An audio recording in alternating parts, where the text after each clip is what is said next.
الحمدللہ رب العالمین والعاقبۃ للمتقین والصلاۃ والسلام علی سید الانبیاء والمرسلین قال اللہ تعالی وتبارک وتعالی فی شان حبیبہ مخبرا وآمرا ان اللہ وملائکتہ یصلون علی النبی یا ایہا الذین آمنوا صلوا علیہ وسلموا تسلیما الصلاۃ والسلام علیک یا رسول اللہ وعلی آلک واصحابک یا محبوب رب العالمین۔ تمام حمد و ثنا، تعریف و توصیف اللہ جل مجدہ الکریم کی ذات بابرکات کے لیے، جو خالق کائنات بھی ہے اور مالک ششہات بھی۔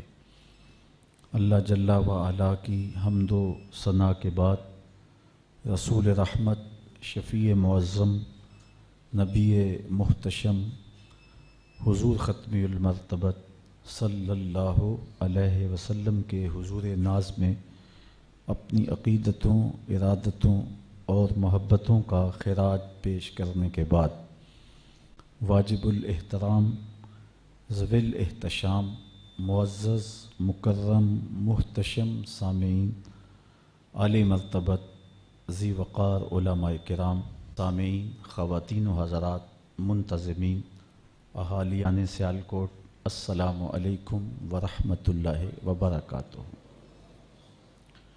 بفضلہ تعالی 7 روزہ فہم دین کورس آج اختتام کو پہنچ رہا ہے۔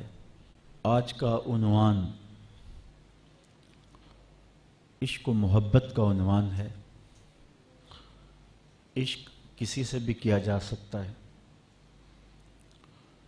عشق کا مرکز کوئی بھی ہو سکتا ہے، چونکہ جب سینے میں دل رکھتے ہیں تو دل میں کوئی بسے گا بھی، دل کی دھڑکن میں کوئی مکین بھی ہوگا۔ غم اگرچہ جاں گسل ہے، پہ کیا بچیں کہ دل ہے، غم عشق اگر نہ ہوتا غم روزگار ہوتا۔ اس سے چھٹکارا ہی نہیں۔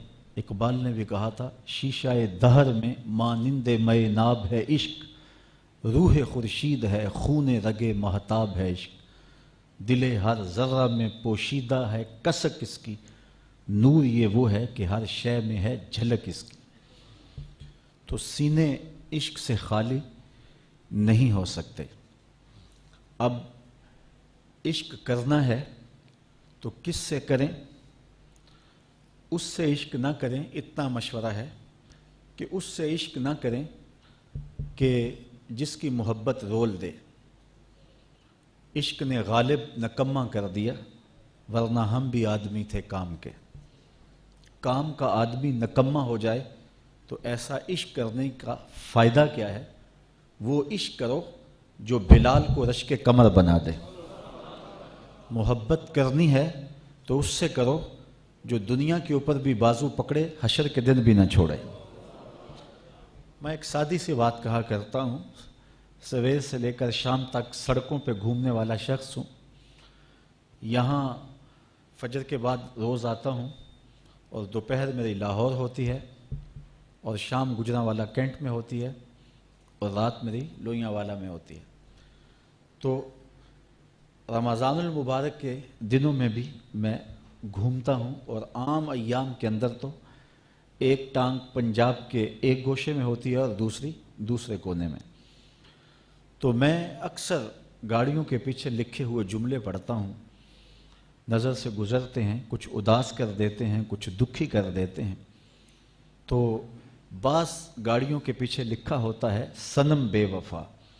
تو میں دوستوں کو کہتا ہوں، یہ تحریری احتجاج کر رہا ہے، اس کے محبوب نے اس سے دھوکہ کیا، فراڈ کیا، اور اب یہ کہہ رہا ہے صنم بے وفا۔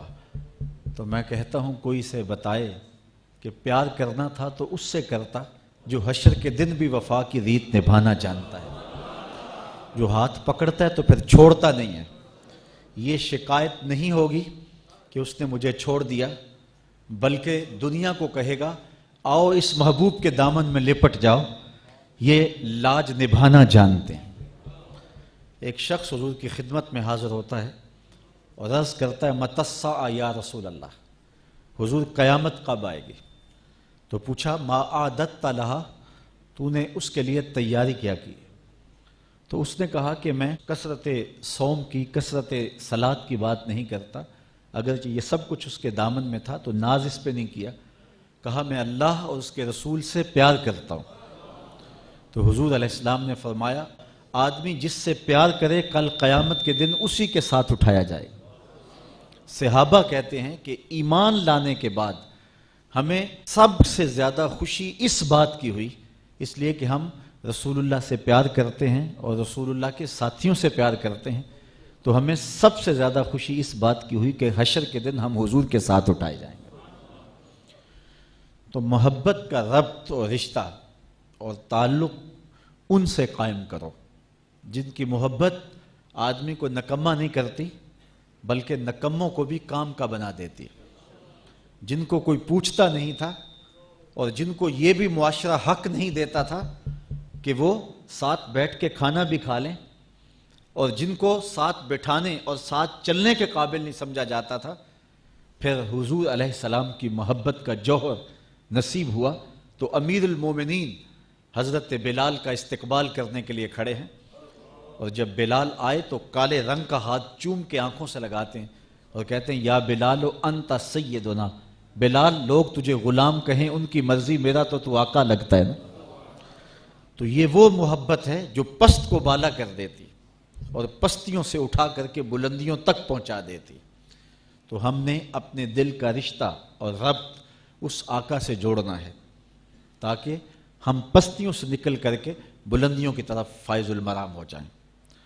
ہماری ذلت، ہماری رسوائی اور ہماری پسماندگی کا سبب یہ ہے کہ ہمارا ربط حضور سے کمزور ہوا، تو ہم دنیا کے اوپر ذلیل و رسوا ہو کے رہ گئے۔ جب حضور سے ربط ہمارا مضبوط ہوگا تو بحر و بر پہ چھا جائیں گے۔ حضرت سیدنا عمر رضی اللہ تعالی عنہ ارض تہامہ سے گزر رہے تھے تو بچوں کی طرح بلک بلک کے رونے لگے۔ کسی نے کہا عمر 23 لاکھ مربع میل کی حکمرانی اور بچوں کی طرح رو رہے ہو؟ کہا یہی بات مجھے رلا رہی ہے، میرے باپ خطاب نے مجھے اسی جگہ پہ 5 اونٹ دیے تھے کہ ان کو لائن میں سیدھا کرو، میں آگے والا سیدھا کرتا تھا تو پیچھے والا ٹیڑھا ہو جاتا، پیچھے والا سیدھا کرتا تو آگے والا ٹیڑھا ہو جاتا، میں بھاگ دوڑ کے دونوں کو سیدھا کر لیتا تو درمیان والا ٹیڑھا ہو جاتا۔ تو میرے باپ خطاب نے مجھے بڑا مارا کہ ایک عرب کے بیٹے ہو کہ تم سے 5 اونٹ لائن میں کھڑے نہیں ہوتے۔ کہا ایک زمانہ عمر پہ ایسا تھا کہ 5 اونٹ لائن میں کھڑے نہیں ہوتے تھے، آج 23 لاکھ مربع میل کی حکمرانی ہے، شرق سے لے کر غرب تک انسان بھی لائن میں کھڑے ہیں، یہ محمد عربی کے جوڑوں کا صدقہ نہیں ہے تو اور کیا ہے۔ عمر سے تو 5 اونٹ بھی لائن میں کھڑے نہیں ہوتے تھے۔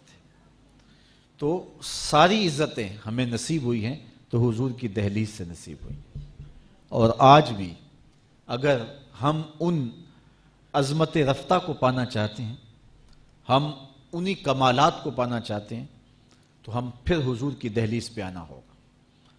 اقبال کے سارے کلام کا رس نچوڑیں تو جو خلاصہ اور جو رس نکلتا ہے وہ یہ ہے کہ محمد سے وفا تو نے تو ہم تیرے ہیں، یہ جہاں چیز ہے کیا لوح و قلم تیرے ہیں۔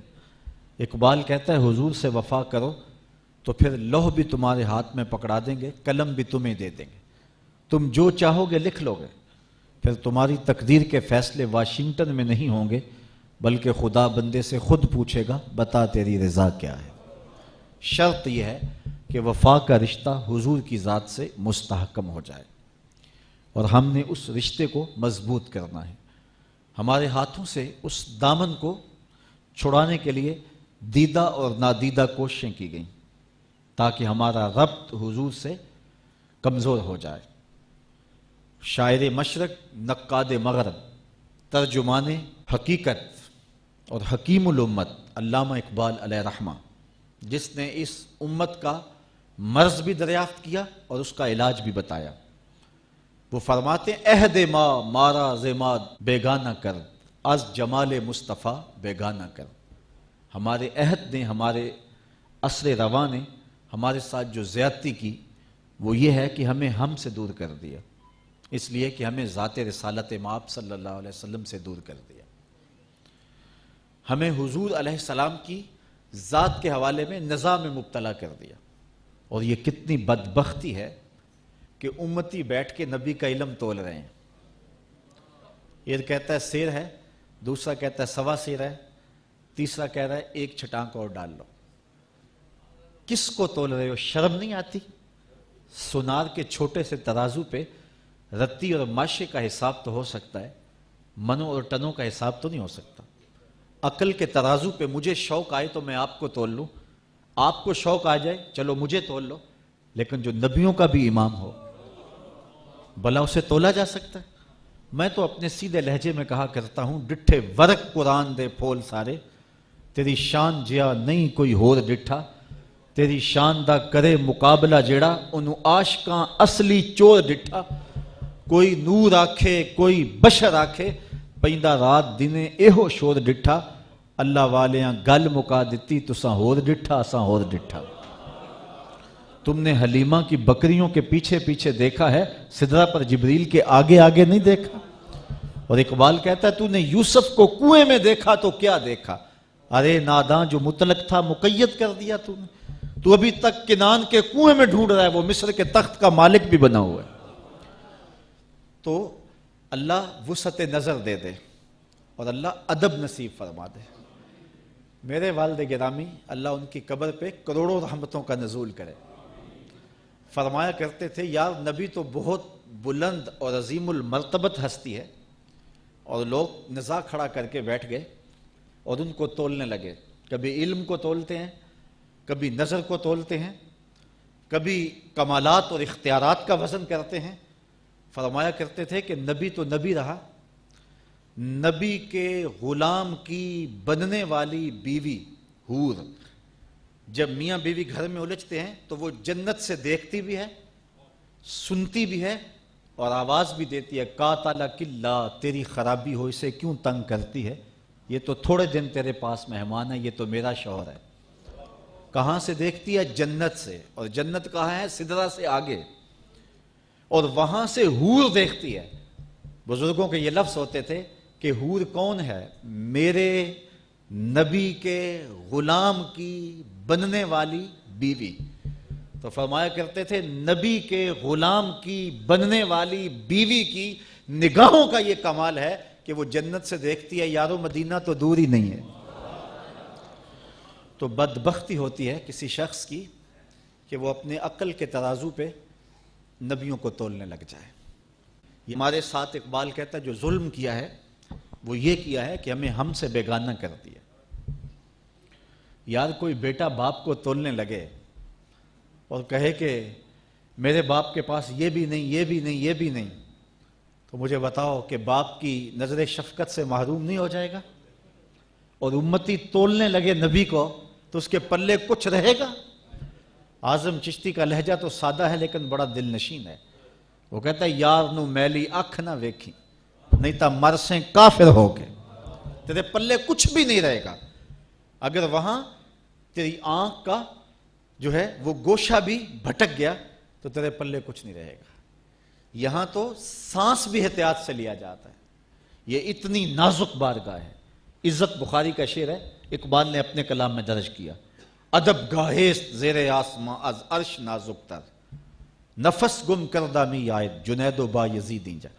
یہاں تو جنید بغدادی اور با یزید بستامی آئیں، وہ بھی سانسوں کو روک کے آتے ہیں. اللہ اکبر. وہ بھی سانسوں کا شور، کہتے ہیں کہیں بے ادبی نہ ہو جائے. ایک بزرگ تھے ساری زندگی مدینہ المنورہ کی یاد میں تڑپتے رہے کہ کہیں وہ دیار نور نصیب ہو جائے، حضور علیہ السلام کے روضے پہ حاضری نصیب ہو. عمر کے آخری حصے میں مقدر جاگا اور دیار حبیب کی حاضری نصیب ہوئی.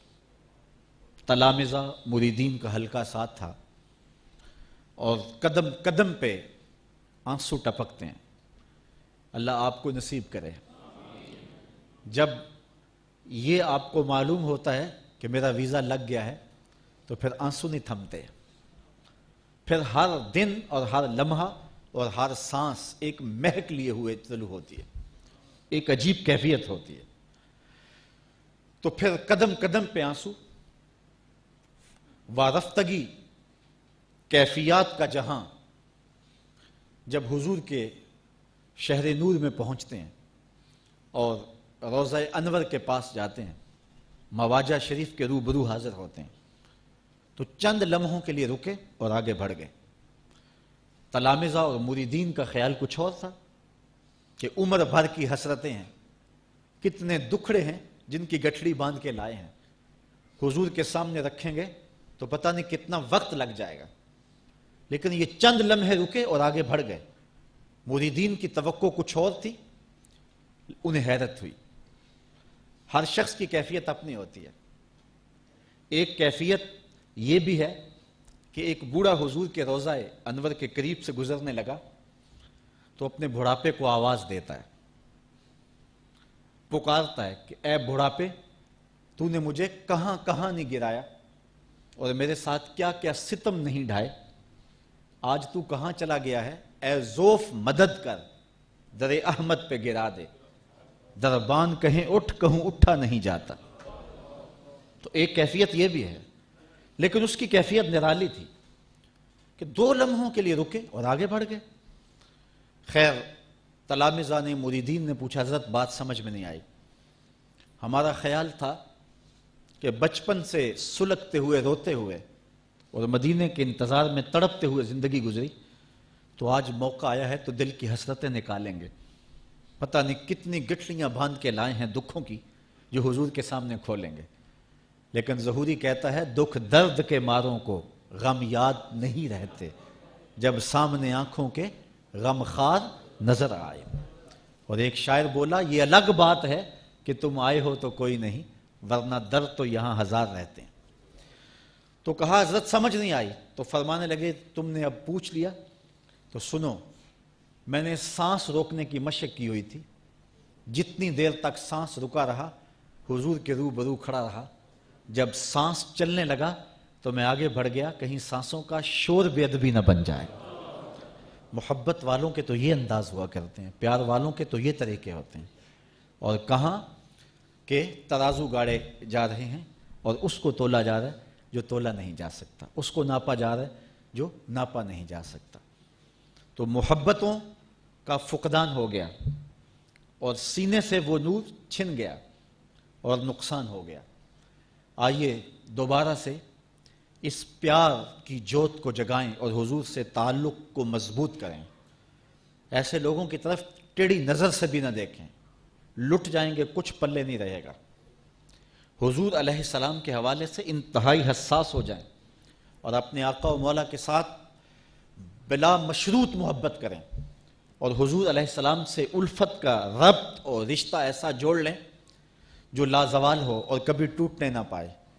اعلیٰ حضرت تو کہتے ہیں کہ لحد میں عشق رخ شاہ کا داغ لے کے چلے، اندھیری رات سنی تھی چراغ لے کے چلے۔ وہ کہتے ہیں یہ چراغ تو ہم قبر میں بھی لے کے جا رہے ہیں، اس لیے کہ اس قبر میں بھی اجالا ہوگا تو عشق رسول کا ہوگا۔ دل دے دیوے دی روشنائی، میاں صاحب بولے، دل دے دیوے دی روشنائی جاوے وچ زمینہ۔ تو اس روشنی نے دنیا میں بھی اجالے کرنے ہیں اور قبر میں بھی اجالے کرنا ہے۔ مجھے یاد آئے شیخ عبدالحق محدث دہلوی فرماتے ہیں، جب سے یہ سنا ہے کہ قبر میں حضور آئیں گے، پتہ نہیں موت کہاں مر گئی ہے، جی چاہتے ہیں زندہ ہی قبر میں چلے جائیں۔ اللہ اکبر، اس لیے کہ وہاں حضور آئیں گے۔ یہ تو محبت والوں کی بولی ہے، یہ تو پیار والوں کا انداز ہے۔ تو حضور علیہ السلام کی محبت، حضور کا پیار ایک مومن کے سینے کا زیور ہے۔ یار یہ تو وہ محبوب ہیں جو صرف انسانوں کے محبوب نہیں ہیں، بلکہ کائنات کی ہر شے کے محبوب، محبوب دو عالم سرور عالم صلی اللہ علیہ وآلہ وسلم۔ اور تمہیں پیار کی ایک کہانی سناؤں۔ مسجد نبوی کا ماحول ہے، ہجوم عاشقاں ہے، صحابہ بیٹھے ہیں، آقا کریم منبر پر جلوہ فراز ہونے لگے تو ایک جانب سے رونے کی آواز آنے لگی، کوئی سسکیاں لے لے کے رو رہا ہے۔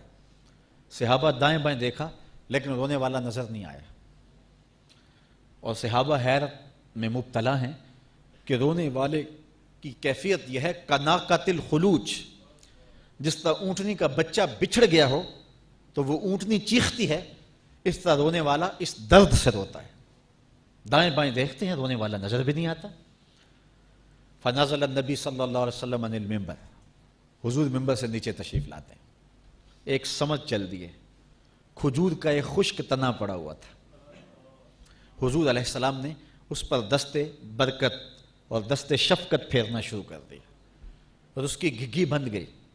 جس طرح بچھڑا ہوا بچہ ماں کو ملے تو اس کی جو کیفیت ہوتی ہے، اس خشک تنے سے اس طرح کی آوازیں آنے لگی۔ آج پہلا موقع تھا کہ حضور منبر پر جلوہ فراز ہوئے تھے اور پہلے اس تنے کے ساتھ ٹیک لگا کے رسول کریم واز فرمایا کرتے تھے۔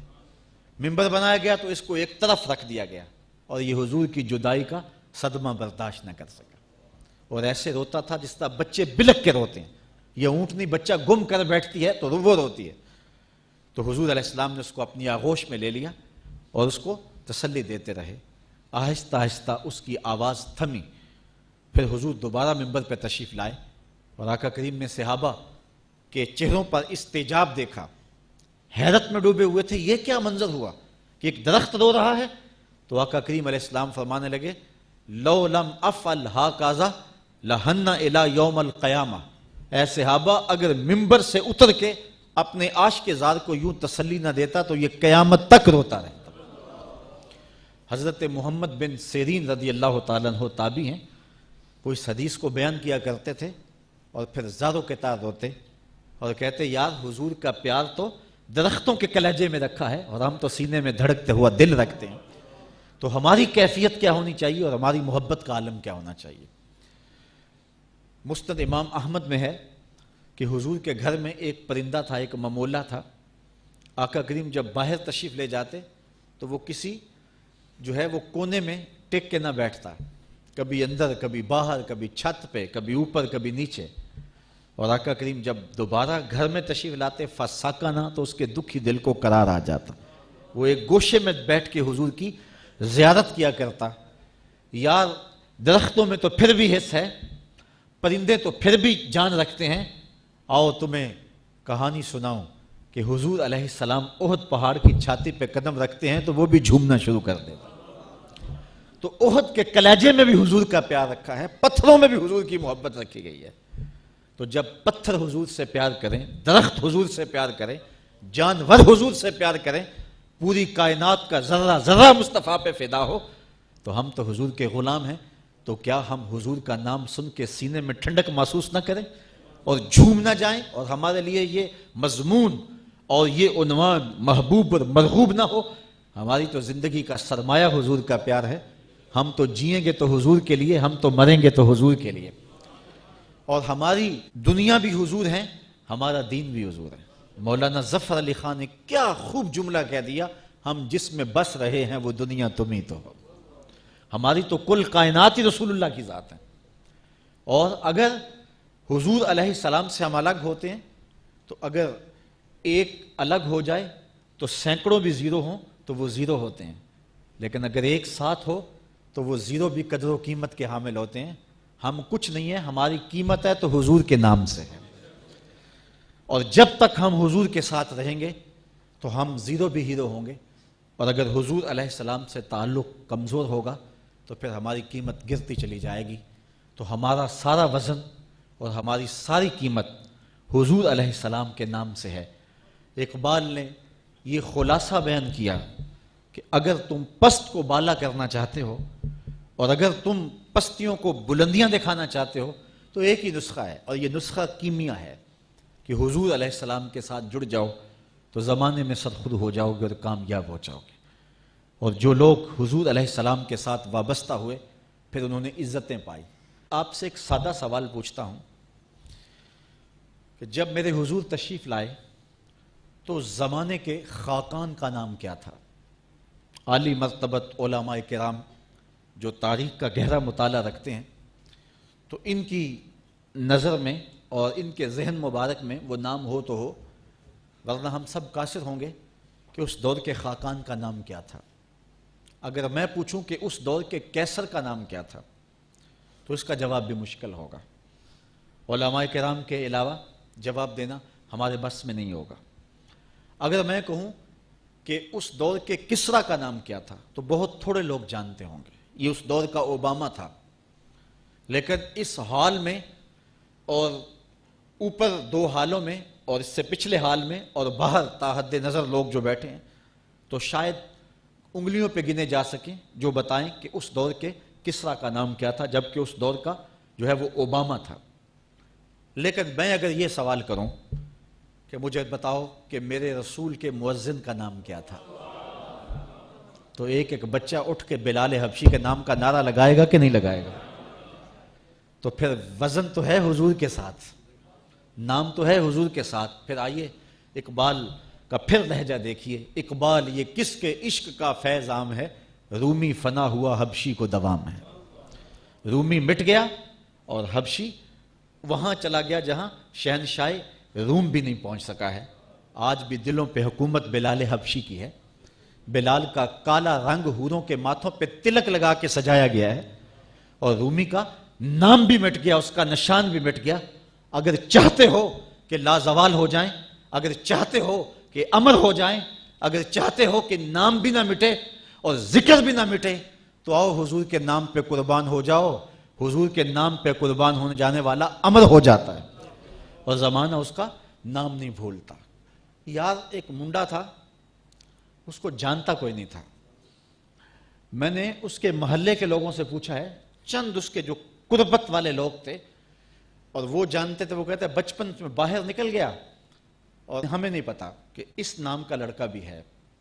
لیکن پھر ایک دن آیا کہ ہر شخص کا رخ ڈھوک کشمیریاں کی جانب تھا، اور میں نے خود اپنی آنکھوں سے دیکھا کہ آمر چیمہ کی گلی کے اندر اتنے گلدستے پڑے ہوئے تھے کہ گزرنے کی جگہ نہیں تھی، اور جس نے اس کو دیکھا تھا شک پڑا کہ میں نے اس کو دیکھا ہوا ہے، وہ بھی چھاتی تان کے کہتا تھا ہاں میں اس کا یار ہوں۔ یار اسے تو کوئی جانتا نہیں تھا، لیکن زمانہ اس کا یار بن رہا ہے، اور لوگ جو اس کے والد سے دور کی شناسائی رکھتے ہیں وہ بھی کہتے ہیں جی میرے بڑے پرانے تعلقات ہیں۔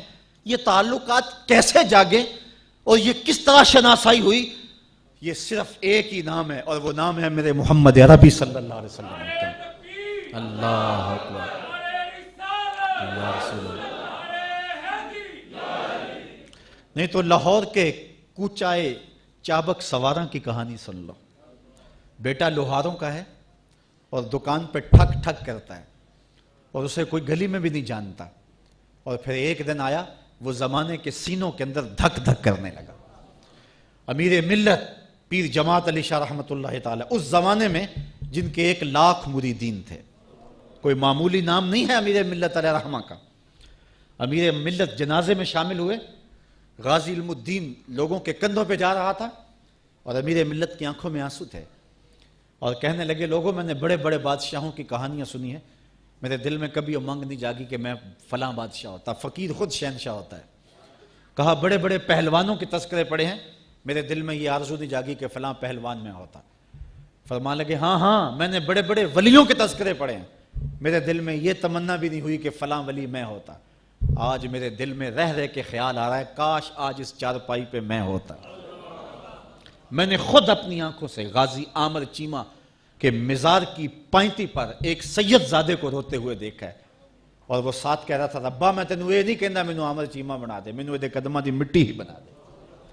تو یہ سرخروئی ہے حضور علیہ السلام کے دامن سے وابستہ ہونے کا، یہ صلہ نصیب ہوتا ہے۔ ہر کے عشق مصطفیٰ سامان اوست، بحر و بر در گوشائے دامان اوست۔ اقبال کہتا ہے کہ اگر حضور کا عشق سامان زندگی بن جائے پھر کیا بھوک رہ جاتی ہے بندے کو، پھر بحر و بر اس کے دامن کے کونے میں بندھے ہوئے ہوتے ہیں اور دنیا اس کے پیچھے پیچھے ہوتی ہے اور وہ نظر اٹھا کے بھی نہیں دیکھتا۔ اگر حضور کے غلام بن جاؤ گے ساری کائنات تمہاری ہو جائے گی۔ حضرت سفینہ کہتے ہیں جنگل میں بھٹک گیا اور قافلہ مجھ سے جدا ہو گیا، اور جنگل تھا اور وہاں شیر کثرت سے پائے جاتے تھے، تو میں نے دیکھا کہ ایک شیر انسانی بو سونگھ کے میری جانب بڑھا اور میرے اوپر حملہ آور ہونے والا تھا۔ تو حضرت سفینہ صحابی رسول کہتے ہیں کہ جب میں نے شیر کو دیکھا تو انہوں نے کیا کہا، یا ابا الحارث انا مولا رسول اللہ، او جنگل کے شیر سن، میں رسول اللہ کا غلام ہوں۔ فرماتے ہیں کہ جب میں نے یہ کہا تو اس نے دم ہلانی شروع کر دی، زبان حال سے کہہ رہا تھا اگر تو رسول اللہ کا نوکر ہے تو میں تیرا نوکر ہوں۔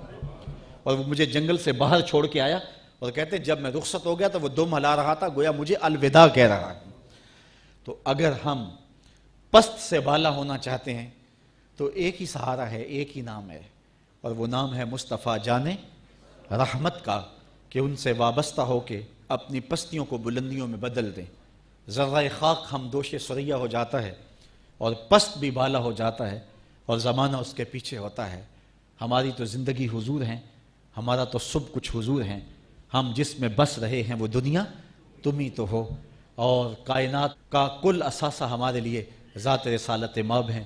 اس لیے آج اس کورس کا اختتام ہم حضور کے نام سے کر رہے ہیں، اور اسی عزم کے ساتھ کہ جو زندگی کی باقی ساعتیں ہمارے پاس میسر ہیں، ہم جئیں گے تو حضور کے لیے، ہم مریں گے تو حضور کے لیے، اور حضور سے وفا کا رشتہ مستحکم رکھیں گے تو یہ دنیا بھی ہماری ہے، بحر و بر بھی ہمارے ہیں، اور آخرت بھی ہماری ہے۔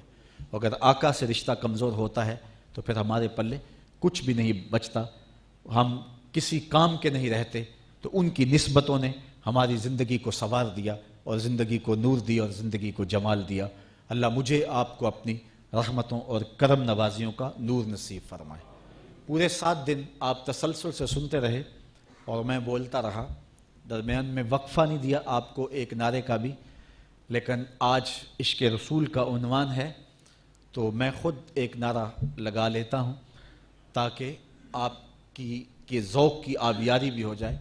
تو جب نعرہ لگے تو وہ کڑکتی بجلیوں کے ماحول میں ہو، اس حال والوں کی آواز جو آخری حال میں بیٹھے ہیں ان تک پہنچے، اور ان کی آواز یہاں تک پہنچے، اور وہ دل کی صدا ہو، دل کی آواز ہو، اور پھر ہم سلام پڑھیں گے، اور سلام کے فوراً بعد انشاءاللہ دعا کی طرف بڑھیں گے۔ نعرہ تکبیر! اللہ آپ کو دنیا آخرت کی بلائیاں نصیب فرمائے۔ یہ وہ جذبے ہیں جو دلوں سے نکلتے ہیں، اور ایسی قوم کو کوئی نہیں دبا سکتا جس قوم کے سینوں کے اندر یہ حرارت اور یہ جذبے موجود ہو۔ جب بندہ کہتا ہے اللہ اکبر تو اس کا معنی ہوتا ہے اللہ سب سے بڑا ہے۔ پھر ہر فرعون کو، ہر حامان کو، ہر قارون کو، ہر شدید کو، ہر شداد کو، اور ہر قوت جو اپنے آپ کو سپر کہہ رہی ہے، وہ پاؤں تلے روند کے کہتا ہے تو کیا ہے، میرا اللہ سب سے بڑا ہے۔ اور جب بندہ یا رسول اللہ کہہ رہا ہوتا ہے تو اس کا دامن پھیلا ہوا ہوتا ہے، اور وہ سبز گنبد پر اترنے والی رحمتوں کی خیرات مانگ رہا ہوتا ہے کہ یا رسول اللہ میں بھکاری ہوں آپ کی دہلیز کا، میں نوکر ہوں آپ کی چوکھٹ کا، اور وہ خیرات مانگ رہا ہوتا ہے۔ تو جب بھی یہ نعرے لگائیں، یہ رسمی نعرے نہ لگایا کریں، اللہ اکبر کہیں تو پھر اللہ کی بڑائی بول رہے ہوں، اور ہر فرعون کو پاؤں تلے روند رہے ہوں، اور جب یا رسول اللہ کے لفظ لبوں پہ ہوں تو پھر جھولیاں ادب سے پھیلی ہوئی ہوں، اور حضور کی بارگاہ میں استغاثہ کر رہے ہوں۔ کچھ لوگ کہتے ہیں تم بھی عجیب لوگ ہو، یا رسول اللہ کہہ کے آگے کچھ بھی نہیں کہتے، جب کہتے ہو یا رسول اللہ اس کے آگے کچھ بھی نہیں کہتے۔ وہ کہتے ہیں میں آواز دوں کسی کو اس کا نام لے کے، بلال نام ہے بلال، تو وہ مخاطب ہوگا، تو آگے میں کچھ کہوں گا کہ پانی دو، یہ کرو وہ کرو، کچھ تو کہوں گا، میرے پاس آؤ، میں تمہارے پاس آنا چاہتا ہوں۔ تو تم یا رسول اللہ کہہ کے ایک دفعہ آواز دیتے ہو، پھر اس کے بعد کچھ کہتے ہی نہیں ہو، یہ تو تمہارا نعرہ ہی مکمل نہیں ہے۔ یہ بات کی جاتی ہے یہ نعرہ کامل نہیں ہے، پورا نہیں ہے۔ تو اس کے علماء نے بڑے جواب دیے ہیں، لیکن میں سادہ سا جواب یہ دیتا ہوں۔ میں کہتا ہوں کہ جب بچہ بلکتا ہے اور وہ کہتا ہے امی، آگے کچھ نہیں کہتا، ماں جانتی ہوتی ہے اسے دودھ چاہیے، یہ سردی میں ٹھٹر رہا ہے اسے کپڑا چاہیے، اسے بھوک لگی ہے اسے کھانا چاہیے، اسے پیاس لگی ہے اسے پانی چاہیے۔ بیٹے کا کام بلک کے امی پکارنا ہوتا ہے، امی کو پتا ہوتا ہے اس کو کیا دینا ہے، تو عاشق نے یا رسول اللہ پکارنا ہوتا ہے، پھر رسول کو پتا ہوتا ہے غلام کو کیا دینا ہے اور اس کو کیا چاہیے۔ جب سارے پکار رہے ہوتے ہیں، ہو سکتا ہے ہر کی خواہش الگ الگ ہو، تو پھر رسول اللہ ہر کو الگ الگ دے رہے ہوں۔ اللہ اکبر، ظہوری کہتے ہیں ایک پیا سن دائے لکھاں دیاں بولیاں۔ اللہ اکبر، آقا دے چفیرے نے غلامہ دیاں ٹولیاں، تے ایک پیا سن دائے لکھاں دیاں بولیاں۔ اللہ اکبر، جب حضور کے روضے پہ جائیں نا، نصیب ہو آپ کو، تو باب جبریل سے لوگ باہر نکل رہے ہوتے ہیں، تو مجھے اقبال کا شعر وہاں بڑا یاد آتا ہے۔ شش جہت روشن ز تاب روئے تو، شش جہت روشن ز تاب روئے تو، ترکو تاجی کو عرب ہندوئے تو۔ اقبال کہتا ہے 6 سمتیں آپ کے چہرے کے نور سے چمک رہی ہیں، حضور یہ ترک بھی تیرے ہیں، یہ عرب بھی تمہارے غلام ہیں، اور یہ تاجک بھی تمہارے نوکر ہیں، اور یہ ہندوستان کے رہنے والے بھی تمہارے نوکر ہیں، پوری کائنات تیری ہی دہلیز کی بکاری ہے۔ وہاں تو شاہ بھی جولی پھیلا کے مانگ رہے ہوتے ہیں، اور میرے امام بولے اس گلی کا گدا ہوں میں جس میں مانگتے تاجدار پھرتے ہیں۔ تو آئیے تکبیر کا نعرہ اس کے تقاضوں کے ساتھ، اور رسالت کا نعرہ اس کے تقاضوں کے ساتھ حضور کی رحمت کو آواز دیں۔ جس کا بیٹا امی کہہ کے چپ ہو جاتا ہے، تم یا رسول اللہ کہہ کے چپ ہو جاؤ، پھر کیا ضرورت ہے تمہاری، تم نہیں جانو گے رسول جانتے ہوں گے۔ اللہ اکبر، تمہاری وہ ضروریات بھی ہوں گی جو تم نہیں جانتے ہوگے، رسول اللہ ان کو بھی جانتے ہوں گے۔ تو آئیے پھر حضور کی بارگاہ میں بھی استغاثہ کریں، اور نعرہ تکبیر لگا کر کے اپنی محبتوں کا اظہار کریں، اور پھر فوراً ادب سے کھڑے ہو جائیں گے، اور پھر نظریں جھکی ہوں گی، اور اپنے آپ کو مواجہ شریف کے سامنے کھڑا کر کے یوں کہہ دیں گے مصطفیٰ جان رحمت پہ لاکھوں سلام، اور پھر ہاتھ اٹھیں گے اور اللہ کی بارگاہ میں دعا مانگیں گے۔ حضور کا صدقہ اللہ تعالی ہمیں جو مانگیں گے عطا فرمائے گا۔ تو 2 نعرے میرے ساتھ لگا لیں، نعرہ تکبیر، نعرہ تکبیر، نعرہ تکبیر، نعرہ رسالت، نعرہ رسالت، نعرہ رسالت، پاکستان، پاکستان، پاک فوج، پاک فوج کی محمد سے وفا، تو نے تو ہم تیرے ہیں، یہ جہاں چیز ہے کیا، لوح و قلم تیرے ہیں۔ آفاق کے ہر ہر گوشے میں قرآن سنا کر دم لینا، اب رکنا نہیں، اب تھمنا نہیں، فردوس میں جا کر دم لینا، آفاق کے ہر ہر گوشے میں قرآن سنا کر دم لینا، اب رکنا نہیں، اب تھمنا نہیں۔